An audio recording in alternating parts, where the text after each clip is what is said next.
Um,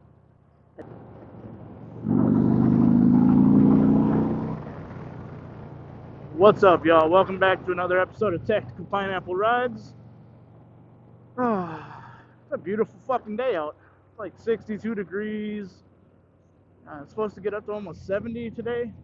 It's like gorgeous for Wisconsin. Wearing a sweatshirt today, and I almost don't even need to. So I'm actually headed into the office right now. Um, Figured I'd pop on, have a little conversation with you guys, see what's going on.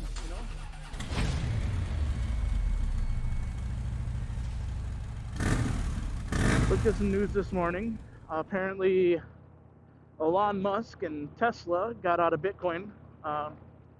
Sure, if anybody owns Bitcoin right now, I don't need to tell you that. You're probably pretty pissed off.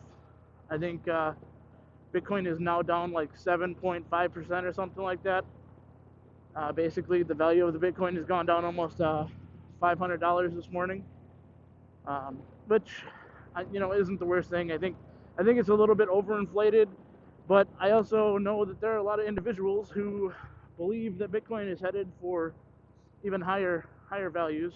You know, um, I think some estimates say upwards of $100,000 per Bitcoin by the end of 2023. Um, I think that's a little bit out there. But anyways, it's not just Bitcoin that took a hit. Over the board, all cryptocurrencies seem to have taken a good hit. Um, it comes down to a lot of people saying something about the mining needing to be more energy efficient. So basically, um, the cancel culture is coming for Bitcoin now. So definitely going to be an interesting one to see. Yeah, I don't know. It's definitely interesting seeing the transition uh, between presidencies. So, um, if you're not familiar, obviously we're just over 100 days into the Biden administration, um, if you want to call it that. It's basically the Biden meltdown at this point. Um, we are experiencing a fuel shortage or a fuel outage in several southern states um, due to a pipeline hack, quote unquote hack. My personal beliefs are, regardless of what they tell you, you have to read between the lines. So, um, number one, we're supposed to believe that a pipeline, which is part of the energy network, which is subject to some of the most stringent web security available, is hackable. First and foremost, the pipeline is hackable, but the voting systems aren't. So, do with that little bit of fucking knowledge whatever you want. The fact of the matter is that I kind of call bullshit.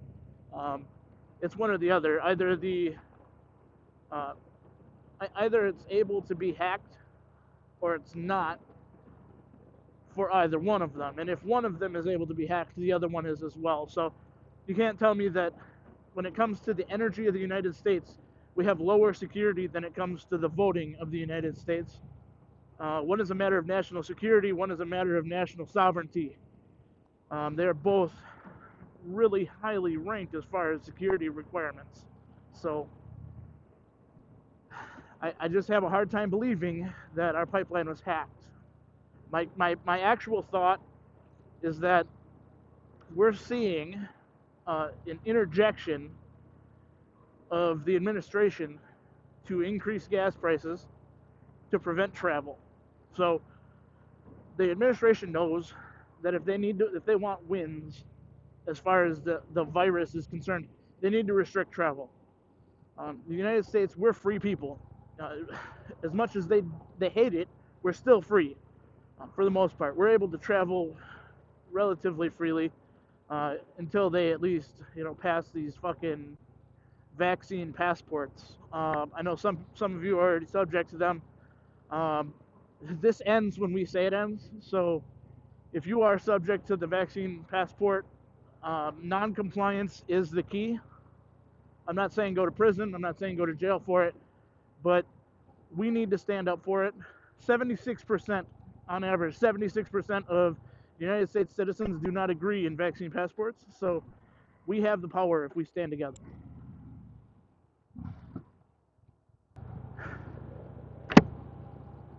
You know, we do 100% have the power if we stand together.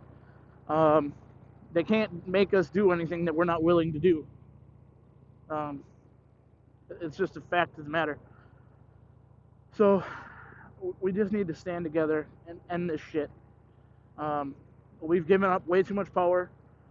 Historically, you do not gain power back that you've given up. So a conceding of power is a all-out loss of power.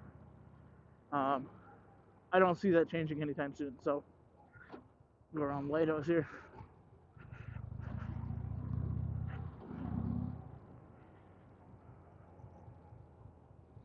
It's getting to be nice weather, man. You're gonna start seeing more and more people out here as we go around this park area.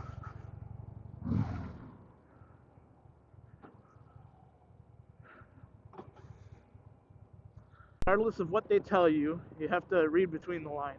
So, number one, we're supposed to believe that a pipeline, which is part of the energy network, it's important we remember that we, the people, have the power. We are Americans, and we need to take that power back, flat out.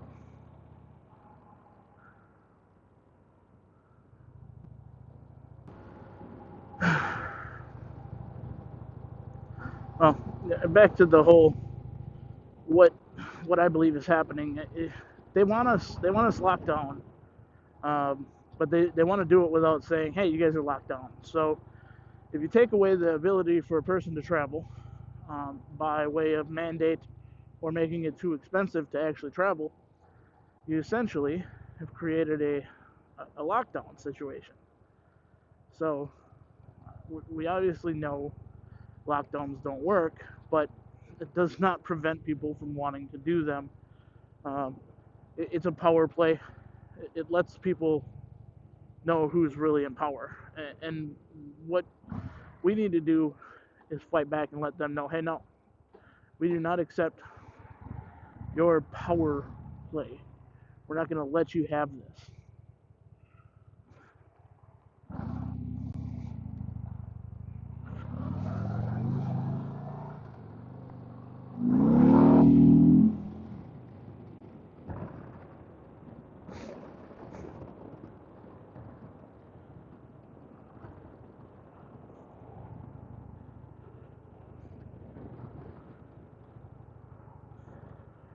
Yeah, we do not accept your power play. We're not going to give up anymore. We've conceded enough.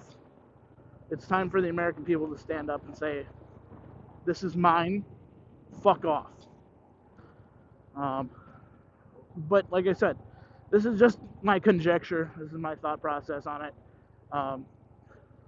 Maybe it was hacked. But even then, what we have is a media that's creating a fear within people saying, hey, there's a fuel shortage nationwide. We're going to run out of fuel. Get out and get your fuel now. And the same thing happened with fucking toilet paper, right? You know, we have a nation of people who live so well and so posh to say a little bit of an inconvenience by not being able to access fuel so readily creates a panic. That panic in and of itself is not created within the people. That panic is created by the media. The media creates that panic and stirs it up in a manner that suits itself. So if you want to get people to watch the news, you got to serve up shit on a golden platter, right? Nobody really gives a rat's ass about the positive news. That's why there's never any positive stories on the news. At the end of the day, the media is only here to hype us up, to create fear. And to be honest, it's a capitalist tool. Like, anybody who doesn't understand or see that is full of themselves. So the companies that own the major media companies don't just own media companies. So if you look into them, you find out that they're major conglomerations. So the same company that owns XYZ company, and I'm not saying that is in Google because I think that's their actual XYZ company, whatever is their shit. But the company, XYZ company, as an example company, they don't just own media company A, B, or C. Sometimes they own media company A, B, C, and they own a fuel retailer or a oil pipeline, let's just say. So who benefits from a fuel shortage or a fuel scare?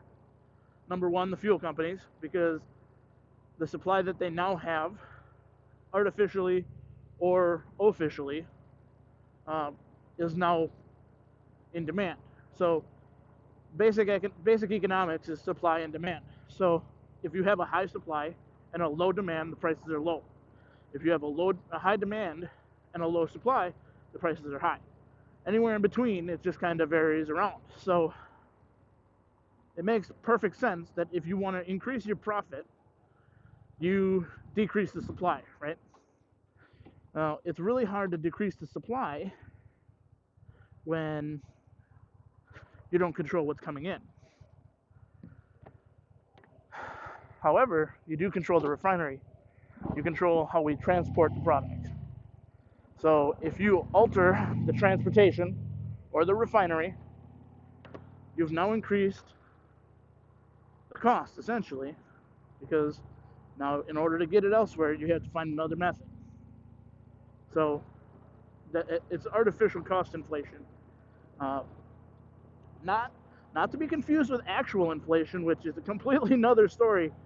I think so far this year, I think they just came out, the Fed announced that actual inflation for the month of April is like 4.2%, which is huge. But nobody's talking about the implications of that. So, we'll get into that in a little bit. The fuel itself is problematic, right? So in the Midwest, we're not really seeing or experiencing a fuel shortage. However, in the last 48 hours, gas prices have gone up by like 48 cents. Between 2 days ago, I guess it depends on where you go, which is always the case. But I know I got fueled for my Jeep 2 nights ago at one gas station for like $2.47 a gallon. Yesterday, which was less than 24 hours after the fact, my wife filled up her van, not because we're hoarding anything, just because we needed fucking gas, for like $2.58 or something like that, she said, or $2.60. It was somewhere around there. I just filled up the bike this morning. Now, granted, I don't put 87 octane in my fuel, or in my tank here. I put 91 octane in the bike. I paid $3.49 a gallon. So I think standard fuel was up over $3.20 now. So it's absolutely insane. But we don't have a shortage here. The shortage is down in the Georgia, Florida. It's down in the southeast, not in the Midwest.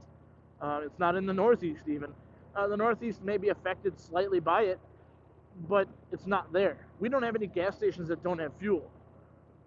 We don't even have gas stations that have massive lines where I'm at, because most of the people who live around me are pretty fucking reasonable people.